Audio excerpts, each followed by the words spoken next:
Greetings everyone, this is Enraged Eggplant and welcome to Dungeons and GURPS.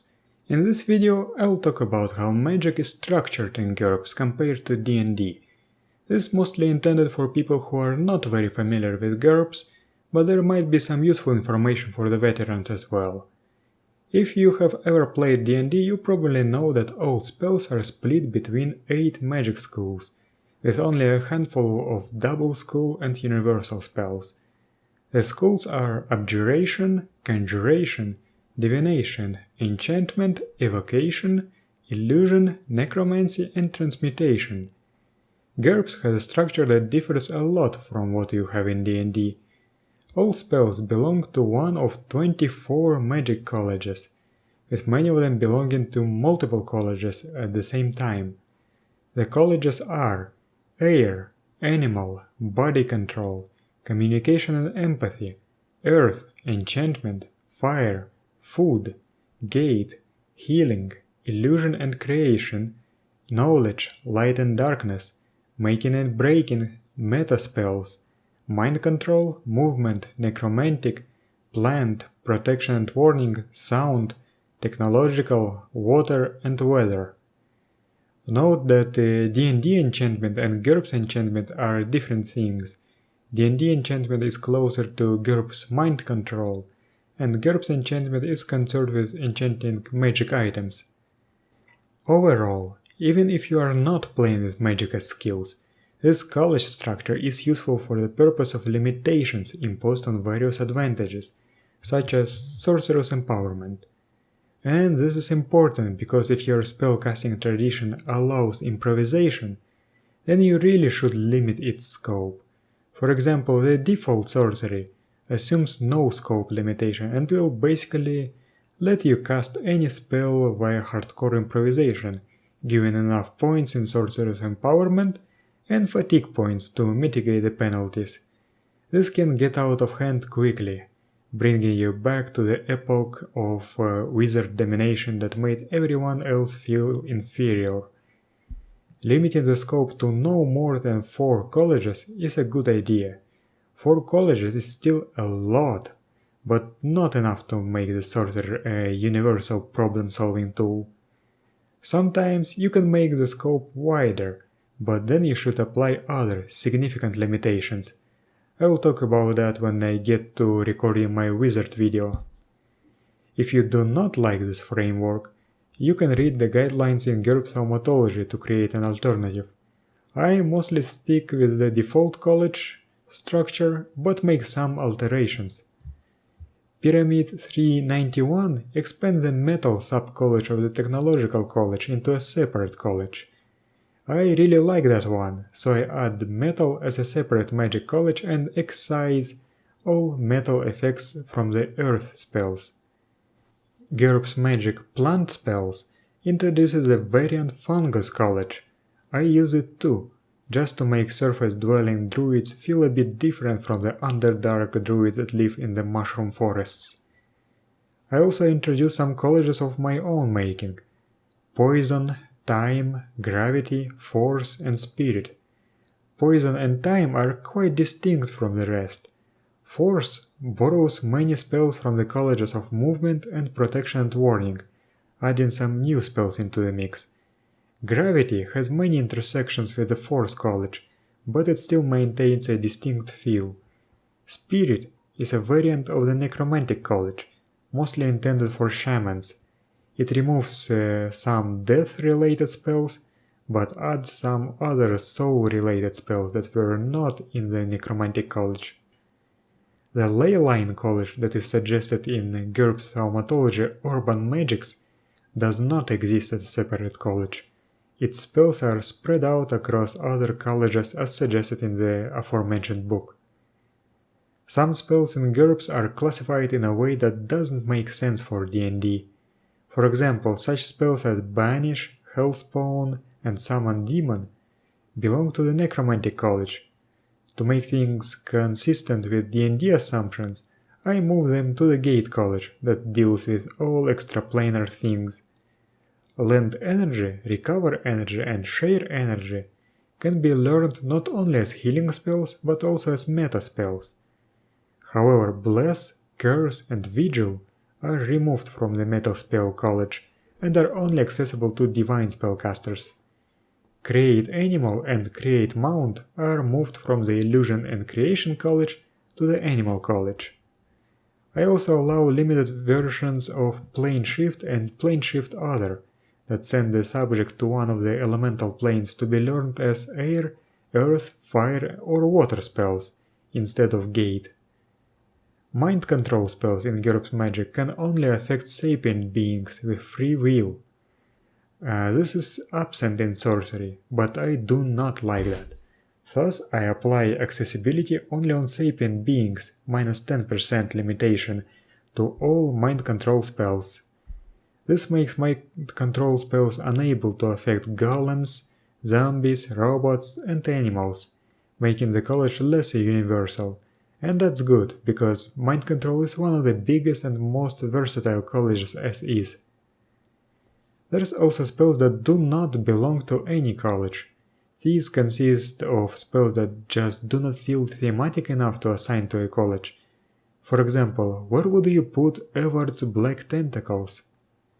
Some of them may be accessible to wizards who have no scope limitation, and some of them have a divine nature, for example, Sense Evil or Sense Good, that are only available to clerics or other divine spellcasters. Some of the double colleges can be split.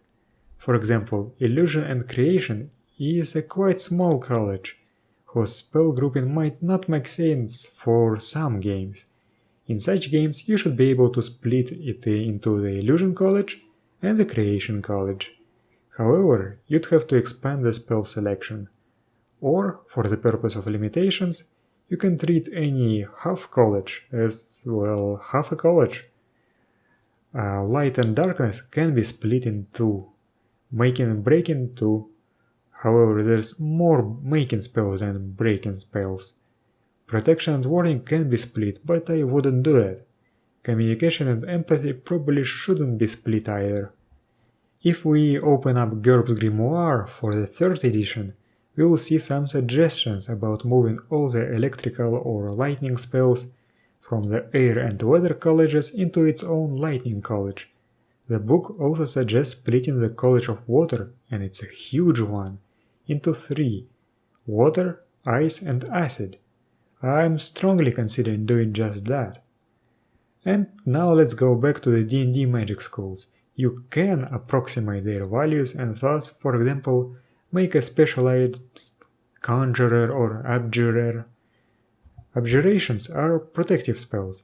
They create physical or magical barriers, negate magical or physical abilities, harm trespassers, or even banish the subject of the spell to another plane of existence.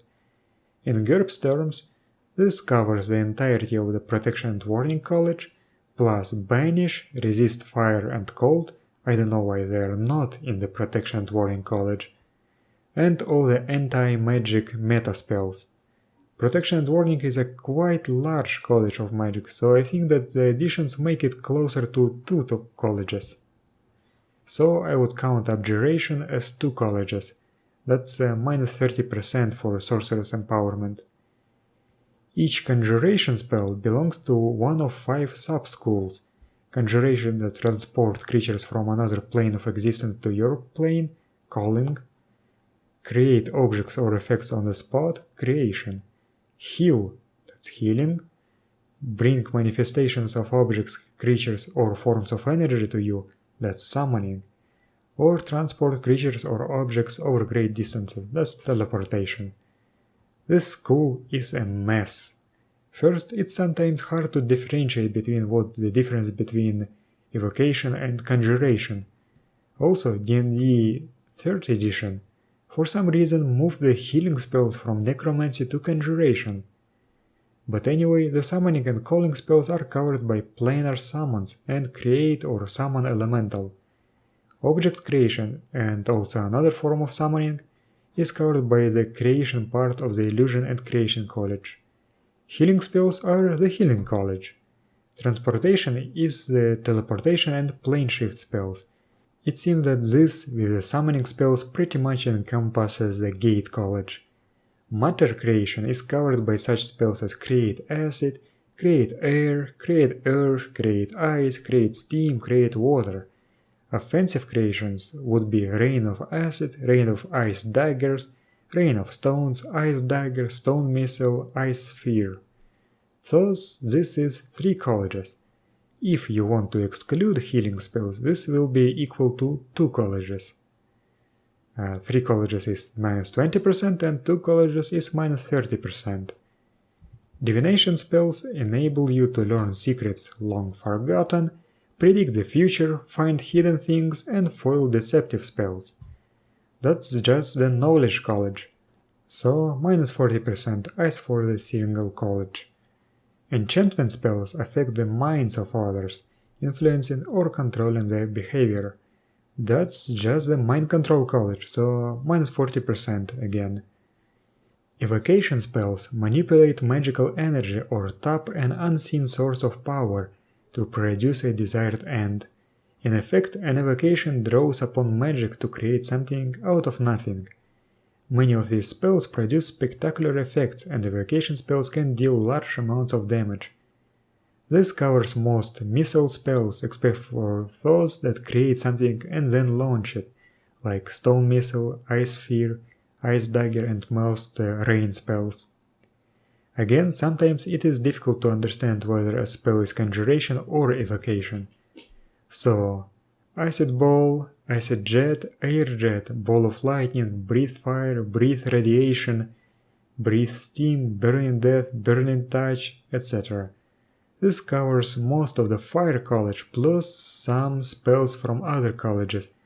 I think it should be close to 2 colleges in terms of scope, so I would assign a minus 30% limitations to evokers. Illusion spells deceive the senses or minds of others. They cause people to see things that are not there, not see things that are there, hear phantom noises, or remember things that never happened. Obviously, that's the illusion part of the Illusion and Creation College. Also, some spells from the Communication and Empathy College will fit. Hide thoughts, insignificance, and presence. And some spells from the Light and Darkness College. Colors, remove shadow, remove reflection, see invisible, blur, hide, and invisibility. I think that's enough to count as a single college, so minus 30% it is. Necromancy spells manipulate the power of death, unlife, and the life force. Spells involving undead creatures make up a large part of the scope. That's the Necromantic College, minus 40%. On the other hand, if you want to capitalize on the life force aspect like AD&D did, then it would be reasonable to add the Healing College, which will decrease the limitation value to minus 30%. Transmutation spells change the properties of some creatures, things, or conditions.